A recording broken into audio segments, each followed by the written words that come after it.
है और इसी दिन 19 जनवरी 1990 को कश्मीर से कश्मीरी पंडितों को निकाला गया था। वहाँ की मस्जिदों के स्पीकर्स से अनाउंस किया गया था कि सारे कश्मीरी पंडित जो है अपनी बहनों और बेटियों को छोड़कर कश्मीर खाली करिए। तो पूरी की पूरा का पूरा समुदाय जो है उनका जेनोसाइड हुआ, उनकी एथनिक क्लिनजिंग हुई और वो वहाँ से निकले। इसलिए पूरे विश्व भर आज 19 जनवरी जो है वो हमारा जेनोसाइड डे है, हमारा एक्सोडस डे है और वो हमारा एथनिक क्लिनजिंग डे है। आज जो हम मिले हैं, मैं अपनी एक डॉक्यूमेंट्री स्क्रीन करने जा रहा हूँ। ये डॉक्यूमेंट्री कश्मीरी पंडितों का नरसंहार, ये मैंने खुद शूट की थी 1990 में। मैं खुद उस दौरान 19 जनवरी के आसपास भी, उस दिन भी मैं खुद कश्मीर में था और ये सारे फुटेजेस जो हैं मैंने खुद शूट किए हैं। और मैंने उस वक्त जो हमारा पलायन हुआ था, उसके बाद जब रिफ्यूजी कैंप्स में लोग आए और वहाँ पर बसे, ये पूरी जर्नी जो कश्मीरी पंडितों की है मैंने खुद शूट की। और मैंने सोचा कि आज का दिन जो है वो सारे विक्टिम्स को एक ट्रिब्यूट पे करने का दिन है। और अनुपम जी जो हैं वो मेरी इस पूरी जर्नी में, मेरी इस पूरी लड़ाई में, हमारी सारे जो फेजेस हैं उसमें खेर साहब हमारे साथ रहें। और चूँकि खेर साहब खुद भी कश्मीरी हैं और कश्मीरी पंडित हैं, तो इस पूरी त्रासदी को, इस पूरे जेनोसाइड को, इस पूरी एथनिक क्लिनजिंग को हमने दोनों ने, हम सबों ने खुद सहा है, खुद फेस किया है और खुद इसको लड़ने, हम खुद इसको लड़े हैं और लोगों के सामने हमने चीज़ों को लाने की कोशिश की है। तो इस फिल्म के द्वारा मैं उन सारे लोगों को ये रिक्वेस्ट करना चाहूँगा कि जो इस फिल्म को देख के जो हमारी एक्चुअल त्रासदी है, जो फिल्मों में दिखाई भी गई, और जो लोगों ने, जिन लोगों ने ये कहा कि ये गलत है, ये हुआ ही नहीं है, ये झूठ है, तो मुझे लगता है कि उन सारे लोगों के लिए ये फिल्म, मेरी डॉक्यूमेंट्री फिल्म जो रियल है, ये उनके लिए जवाब है। और मुझे इस बात का यकीन है कि आपके द्वारा, मीडिया के द्वारा जितने भी लोग इस डॉक्यूमेंट्री को देखें, अपने आप में इस पूरी त्रासदी को फील करें, अपने इस जेनोसाइड को, इस एथनिक क्लिनजिंग को, ट्रेजेडी को फील करें, क्योंकि हमारे हिसाब से, कश्मीरी पंडितों के हिसाब से, ये दुनिया के सबसे बड़ी ह्यूमन ट्रेजेडी है। इससे बड़ी ह्यूमन ट्रेजेडी हो ही नहीं सकती, क्योंकि हमारा कसूर नहीं कोई। हम माइनॉरिटी कम्युनिटी में थे, हम पढ़े लिखे लोग थे, हमने कभी बंदूक नहीं उठाई, हम नॉन वायलेंस में बिलीव करने वाले लोग हैं, हम गांधी जी के फिलॉसफी में बिलीव करने वाले लोग हैं, और हम आज अपने ही कंट्री में, अपने ही देश में रिफ्यूजी बन के रह गए हैं। तो हम फिल्म शुरू करेंगे, उससे पहले मैं खेर साहब से रिक्वेस्ट करूंगा कि प्लीज़ खेर साहब, your experiences to the people. Ashok ji को मैं बहुत सारे साल, जब से बॉम्बे आया हूँ तब से जानता हूँ, और इनकी पहली डॉक्यूमेंट्री भी जो मैं and the world remained silent, वो मैंने देखी थी। तब इन्होंने बहुत सारे शॉट नहीं डाले थे, शायद दुनिया को शॉक नहीं करना चाहते थे, और अब इन्होंने बहुत सारे वो शॉट्स डाले हैं कश्मीरी पंडितों का नरसंहार में। ध्येय जो है, जो इन्होंने अशोक जी ने बोल दिया है, ध्येय यही है कि कुछ ज़ख्मों को खुला रखना ज़रूरी है। वो पर्सनल लेवल पर ज़ख्म हो या कम्युनिटी के लेवल पर ज़ख्म हो या इंसानियत के नाम पर ज़ख्म है, क्योंकि कुछ लोग उसको ढकने की कोशिश करते हैं झूठ से और अलग अलग उससे। जब डॉक्यूमेंट्री बनती है तो डॉक्यूमेंट्री रियल फुटेज की होती है, रियल जगह की होती है। आपको आप अगर कुछ पुरानी डॉक्यूमेंट्रीज़ देखें, चाहे वो हमारे देश की आज़ादी की डॉक्यूमेंट्री हैं, गांधी जी दांडी मार्च पे जा रहे हैं, या पुरानी जो ब्लैक एंड वाइट की डॉक्यूमेंट्री हैं, उसमें आपको यकीन होता है, बिकॉज वो they are taken, we will keep this genocide alive, because इसको इसलिए अलाइव रखना है ताकि ये बाकी दुनिया के किसी और इलाके में इस तरह का जेनोसाइड ना हो। दुनिया के किसी और इलाके में, हिंदुस्तान में तो हो ना हो, पर दुनिया में कहीं भी जहाँ पर अमन परस्त लोग रहते हैं, उनके साथ इस तरह का ना हो। और वो आपके द्वारा, मैं बड़ा खुश हूँ आप लोग यहाँ आप आए हैं इस डॉक्यूमेंट्री के लिए, तो उसको ज़िंदा रखना जो है बहुत इम्पॉर्टेंट है। हमारे खुद के पर्सनल लेवल पर हमारे फैमिली मेम्बर्स को इसको भुगतना पड़ा, मेरे मामा को भुगतना पड़ा, बहुत सारे रिश्तेदारों को भुगतना पड़ा, और काफ़ी इसको दबाए रखने की कोशिश की गई है। 32 साल तक इसको दबाए रखने की कोशिश की, टिल कश्मीर फाइल्स केम, और आज 33वां साल है, और अभी भी बहुत सारे ऐसे लोग हैं जो इसको अलग अलग नाम देते हैं। तो अगर तो सच तो मुझे लगता है कि वैसा है कि वो कभी ना कभी बाहर आता रहता है, और जो सच जिनको झूठ बोलना होता है उनको ज़िंदगी भर झूठ बोलना रहता है। तो ये प्रताड़ना जो सही है कश्मीरी पंडितों ने, कश्मीरी हिंदुओं ने, प्रॉब्लम क्या हो गया है कि जब हम कश्मीरी पंडितों की या कश्मीरी हिंदुओं की प्रताड़ना की बात करते हैं तो बहुत सारे लोगों को ट्विस्ट करते हैं इसको कि शायद हम बाकी माइनॉरिटीज़ को या बाकी लोगों को हम उतना इम्पोर्टेंस नहीं दे रहे हैं। ये ट्रेजेडी ट्रेजेडी है, चाहे वो किसी भी धर्म के लोगों के साथ हो, और उस हर ट्रेजेडी को एक्नॉलेज करना, उसका बहिष्कार करना, उस पर टिप्पणी करना मानवता का हमारा एक नियम है और हमारे लिए बहुत ज़रूरी है। और आज फिर वही है, 2023 19 जनवरी, 33 साल हो गए हैं, अभी भी बहुत सारे हमारे कश्मीरी भाई बहन जो हैं वो अलग अलग चीज़ों के लिए, मुद्दों के लिए लड़ रहे हैं। अभी भी बहुत सारे लोगों को, और टेररिज्म का जो असर कश्मीर पे हुआ है वो हर जाति पर हुआ है, हर लोगों पर हुआ है। And I am sure this film will bring the truth, and Ashok has been always a great advocate of any unjust anywhere in the world, not only about Kashmiri Pandit. That's the biggest quality Mr. Ashok Pandit has, कि कहीं भी, और ये जिनसे इनके अच्छे संबंध होते हैं, अगर उन्होंने भी कोई गलत काम किया होता तो उनको भी ये पॉइंट आउट करते हैं, चाहे वो एक्टिविज़म हो गार्डन्स को लेकर, चाहे वो ग्रीन रेवोल्यूशन को लेकर हो, चाहे वो जुहू की सफाई हो, चाहे वो जुहू में हम या जुहू अंधेरी एरिया में हम अच्छी सांसें ले सके। ये शख्स जो है हर एक के साथ कंधे के कंधा मिलाकर हमेशा खड़ा रहता है। इसको इस बात का कोई वो नहीं है कि मैं पॉपुलर रहना चाहिए, क्योंकि हमारे प्रोफेशन में हम पॉपुलर रहना चाहते हैं सबके साथ, पर अब इनका ऐसा इन्होंने कर लिया कि अनपॉपुलर लोगों के साथ भी पॉपुलर है। तो which is a great quality. ऐसा इंसान बहुत कम होता है, and we are happy that somebody like him is our friend, is my brother, and I always feel that कोई नहीं होगा तो ये तो साथ में खड़ा ही होगा। तो इसलिए I wish him good luck Ashok ji, और ऐसे ही करते रहिए आप काम बस। और हम क्या कर सकते हैं, हम तो बोल ही सकते हैं, अच्छी बातें ही बोल सकते हैं, और दिल से बोलते हैं। क्योंकि मेरे दादाजी ने कहा था कि भीगा हुआ आदमी बारिश से नहीं डरता। जब मैं यहाँ पर स्ट्रगल कर रहा था और मुझे काम नहीं मिल रहा था, तो मैं रेलवे प्लेटफॉर्म पे सोया था कुछ 27 दिन बांद्रा ईस्ट में। तो मैंने उनको एक ख़त लिखा था, I am diverting but it's important to tell कि क्यों हम शायद बेबाक तरीके से बात करते हैं। तो मैंने उनको ख़त लिखा था कि दादाजी, वो कश्मीर में रहते थे, मैंने कहा मैं कहाँ यहाँ फंस गया हूँ, मैं रेलवे प्लेटफॉर्म पे रह रहा हूँ, पढ़ा लिखा एक्टर हूँ, मैं गोल्ड मेडलिस्ट हूँ, और मुझे यहाँ रेलवे स्टेशन पे रहना पड़ रहा है, और 1:30-2 बजे सोना पड़ता है और 4:45 बजे उठना पड़ता है, बिकॉज ट्रेनें शुरू हो जाती हैं, ट्रेनें बंद होती हैं। तो उन्होंने मुझे एक ख़त लिखा था, अभी भी याद है। तो उन्होंने लिखा था कि बेटा तू रुक जा वहाँ पर, तू 1.5 साल से वहाँ पर है, तेरे माँ बाप ने बहुत मेहनत की है तुझे यहाँ तक पहुँचाने की, और एक बात याद रख, भीगा हुआ आदमी बारिश से नहीं डरता।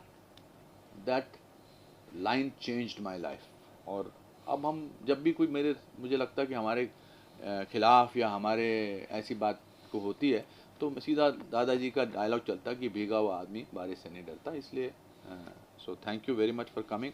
मुझे जाना होगा, मगर अगर आपका कोई सवाल है उससे पहले तो आप मुझसे पूछ सकते हैं। सर, कश्मीर फाइल फिल्म फिर से रिलीज हो रही है जी, इस बारे में ज़रा। I think it's very symbolic of the producer and the director Vivek ji और पल्लवी जी और Abhishek Agarwal and the cast and crew कि पहली बार तो ऐसा 1 साल के अंदर 2 बार ये फिल्म रिलीज़ होना बहुत बड़ी बात है।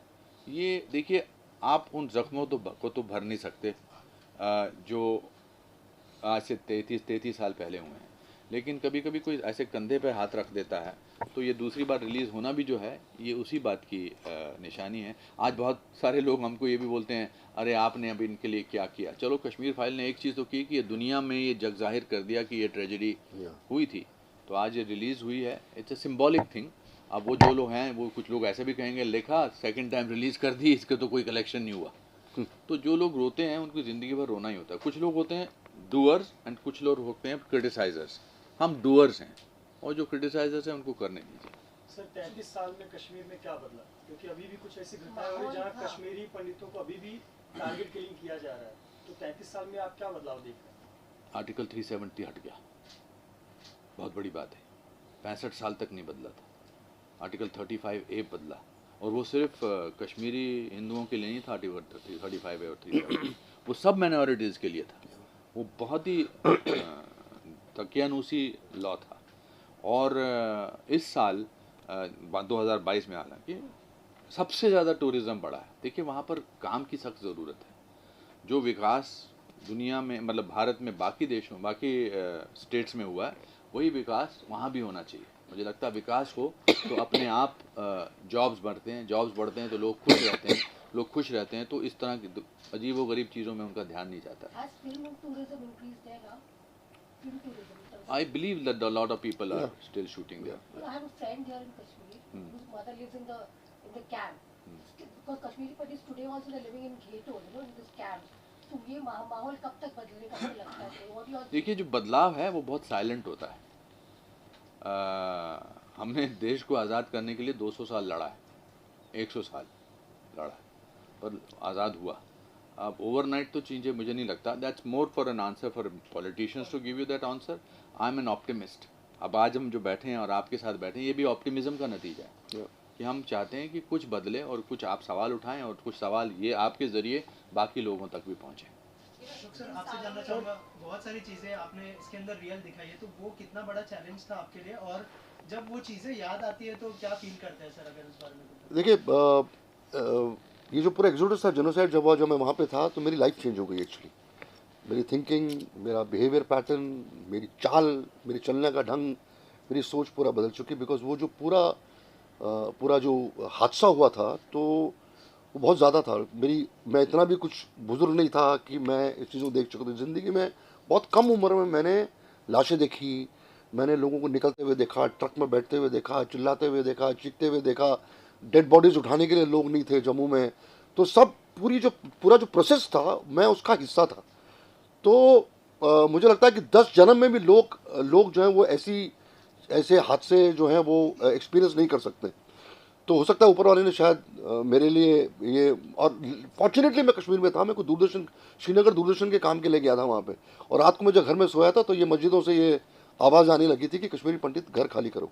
तो मेरे पास लकीली कैमरा था, वीडियो कैमरा, जो पुराने वीडियो कैमरा होते थे जो VHS कैमराज, और वो हाई बैंड, क्योंकि मेरी टीम यहाँ से गई थी।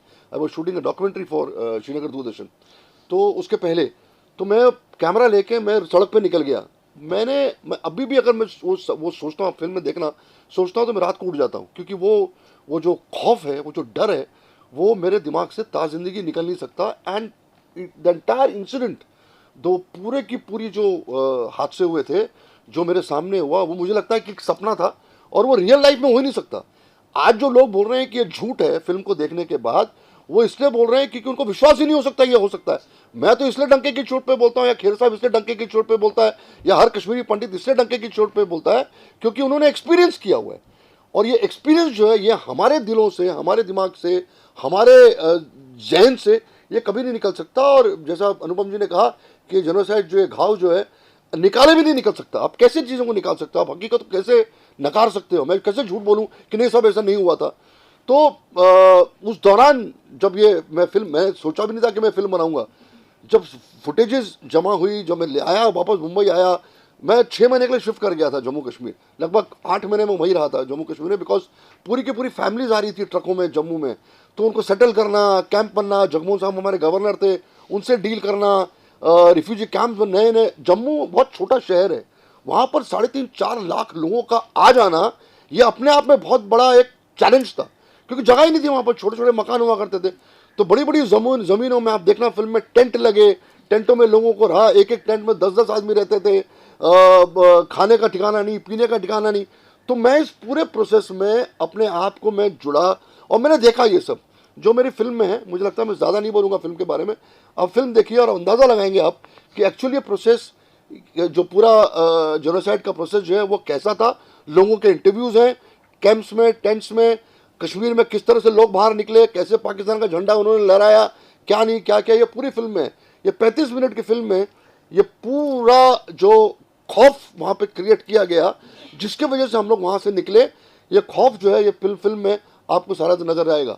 डर नहीं लगा शूट ऑल्सो आपने भारती एक बड़ा सवाल पूछा क्या बदलाव आया, और मुझे झंडे से याद आया जी कि हिंदुस्तान का झंडा वहाँ पर फहराने नहीं देते थे, उनका अपना झंडा होता था। हर घर झंडा में आपको वहाँ पर लाखों झंडे दिखाई दिए, ये जीत है। सबसे बड़ी बात ये है कॉन्फिडेंस, जो कॉन्फिडेंस आया लोगों में, वहाँ पे लोकल लोगों में भी और लोकल में। Big dream. थोड़ा सारे हिंदुओं ने वो झंडा लेके घूमे थे, हर पूरे आवाम वाले घूमे। अनुपम सर, आपने कहा 65 साल में कुछ नहीं हुआ था। सॉरी, आप मिले होंगे पिछले सालों में से, तो क्या चाहते हैं वो अब? You see, you're talking about us, you're talking about victims. See, basically, this is a turmoil of 70 years which was not attended to. So it will take time because it's cancer. also sometimes it's important to show what has happened. अब उपहार tragedy पर trial by fire बना है, 25 साल तक उसको झुठलाते रहे उसके जो ओनर्स थे, तो इसका मतलब क्या वो हुआ ही नहीं अपने आप? वो तो आप बिलीव करना चाहते हैं बिकॉज उसकी डॉक्यूमेंट्री फुटेज है कि आग लगी हुई है, लोग भाग रहे हैं, हम सब at least I was there etcetera. So sometime हम क्या चाहते हैं is not important. Our job as film makers and artist is to show to the world this has happened, that's all. Anupam sir, Rahul Gandhi की भारत जोड़ो यात्रा चल रही है और उसका आखिरी पड़ाव कश्मीर है। कश्मीर में वो बांदीपुरा में जाकर तिरंगा भी लहराएंगे, और दूसरी तरफ वो कह रहे हैं कश्मीर कुछ स्थिति नहीं बदली है और अभी भी टारगेट किलिंग हो रही है। क्या मैसेज, क्या संदेश देना I चाहेंगे? don't किस think तरह से this is again we will shift Yeah. focus to something else Yeah. which is not important. Let's not make it. No, also it's important to continue harping on the tragedy of Kashmiri Hindu genocides. I will not talk about anybody else and let the person hijack about what we are talking about. We have done that for 33 years, not anymore. Yeah. Anupam sir, Kashmir file हो या फिर पठान हो, controversies काफी हो रही I'm है। not going to talk about Let's this. talk about this film. I think it's Let's important. see the document. You know, कहते हैं कि ट्रायल की तरह एक क्वेश्चन, एक क्वेश्चन, अशोक लास्ट एक क्वेश्चन क्वेश्चन। वापिस से बता दीजिए, री-रिलीज Sorry? हो रही है कश्मीर फाइल फिल्म, क्या कहेंगे? जी क्या? कश्मीर फाइल्स फिल्म वापिस से Re-release No, no, no. बोल दिया, मैंने हमने जवाब दे दिया। People should watch. People should watch films and decide for themselves. Kashmir Files is releasing all over again, and I'm at least applaud the courage of people, whether it is Z Films, Z Cinema, or whether it is Vivek, Pallavi, the cast, and come to continue with this process of telling the tragedy of Kashmiri Hindu genocide. Cinema tickets का भी कुछ slash हुआ है ना? कोशिश कर रहे हैं कि कम में हो। हम उनके बिहाफ पे नहीं बोल सकते बिकॉज राइट challenge नाउ बताओ, व्हाट वी लगा था need when to you do shooting is to this film. Concentrate on Kashmiri पंडितों का नरसंहार। Yeah. Let's that is very concentrate. Important. Let's not.